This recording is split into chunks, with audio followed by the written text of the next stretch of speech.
ஆர்த்தி, ரவிமோகன் விவாகரத்து விவகாரம் நீதிமன்றத்தில் விசாரணையில் உள்ளது. இந்த வழக்கு அடுத்த கட்டமாக வரும் ஜூன் மாதம் 12ஆம் தேதி விசாரிக்கப்படும் என குடும்ப நல நீதிமன்றம் தெரிவித்துள்ளது. அதற்குள் ரவிமோகன் தரப்பிலிருந்து ஆர்த்தி கோரியுள்ள மாதம் ரூபாய் 40 லட்சம் ஜீவனாம்சம் தருவது தொடர்பாக பதிலளிக்க வேண்டும் என்றும் நீதிமன்றத்தில் உத்தரவு பிறப்பிக்கப்பட்டுள்ளது. இந்நிலையில் ரவிமோகனின் தோழி கெனிஷா தனது இன்ஸ்டாகிராம் பக்கத்தில் அதிரடியான அறிவிப்பு ஒன்றை தெரிவித்துள்ளார். அதில், நான் எனது கமெண்ட் செக்ஷனை நிறுத்தி வைக்க மாட்டேன். நான் எங்கேயும் யார் பின்னாலேயும் போய் ஒளிய மாட்டேன்.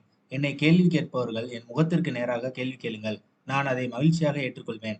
மேலும் எனது தரப்பு நியாயத்தை மக்களிடத்தில் சொல்ல எனக்கு அது ஒரு சரியான வாய்ப்பாகவும் இருக்கும். நீங்கள் சொல்வதைப் போல் என்னை சுற்றி நடக்கும் விஷயங்களுக்கு நான் தான் காரணம் என்று நீங்கள் நம்புகிறீர்கள் என்றால் என்னை நீதிமன்றத்திற்கு அழைத்து செல்லுங்கள்.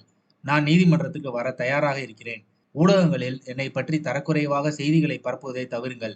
நான் நல்ல குடும்பத்திலிருந்து வந்த பெண். எது நடந்தாலும் கண்மூடித்தனமாக அதற்கு நான் தான் காரணம் என கூறுவதை நிறுத்துங்கள். இந்த பிரச்சனை தொடங்கியதில் இருந்தே நான் உருவக்கேலி செய்யப்படுகிறேன், சபிக்கப்படுகிறேன், குற்றம் சாட்டப்படுகிறேன். என் மீது பொய்கள் பரப்பப்படுகிறது. கொலை மிரட்டல்களை எதிர்கொள்கிறேன். கர்மா எனக்கு பதிலடி கொடுக்கும் என கூறுகிறீர்கள். உண்மை ஒரு நாள் கட்டாயம் வெளியே வரும் என்று பதிவிட்டுள்ளார். அவரது இந்த பதிவை பார்க்கும்போது ஆர்த்தி, ரவிமோகன் விவாகரத்து வழக்கில் கெனிஷா ஆஜராவாரா என்ற கேள்வி பலருக்கும் எழுந்துள்ளது.